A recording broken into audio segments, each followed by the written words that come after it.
শবে কদর। শবে কদর কথাটি ফার্সি। শব মানে রাত বা রজনী, আর কদর মানে সম্মান, মর্যাদা, গুণাগুণ, ভাগ্য ইত্যাদি। শবে কদর অর্থ হল মর্যাদা রাত বা ভাগ্য রজনী। শবে কদর আরবি হল লাইলাতুল কদর বা সম্মানী রাত, যে রাতে কোরআন নাজিল হয়েছে। আল্লাহ তাআলা বলেন, নিশ্চয়ই আমি কোরআন নাজিল করেছি মর্যাদা পূর্ণ কদরের রজনী। কোরআন সর্বশ্রেষ্ঠ আসমানি কিতাব। এই কিতাব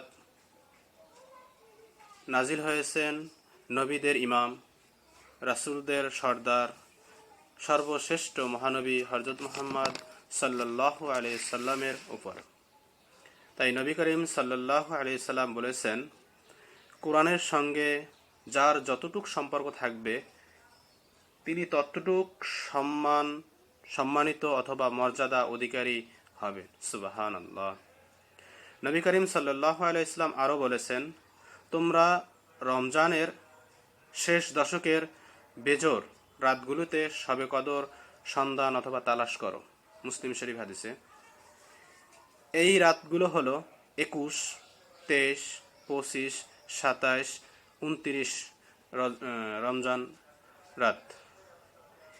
এই রাতে আমরা বেশি বেশি আমল করব, যেমন কিছু সময় নফল ইবাদত, নফল নামাজ, কিছু সময় তওবা, জিকির করা, দুরূদ শরীফ পড়ব, কোরআন তেলাওয়াত করব, তাহাজ্জুদ নামাজ পড়ব ইত্যাদি আমল করতে পারি ইনশাআল্লাহ। আল্লাহ পাক রব্বুল আলামিন আমাদেরকে আমল করার তৌফিক দান করুক, আমিন। এবং রমজান মাসের শেষ দশকের 10 দিন রাত্রে আমরা কদরের রাত পেতে পারি। আল্লাহ পাক রব্বুল আলামিন আমাদেরকে সেই তৌফিক দান করুক, আমিন। আসসালামু আলাইকুম ওয়া রাহমাতুল্লাহ।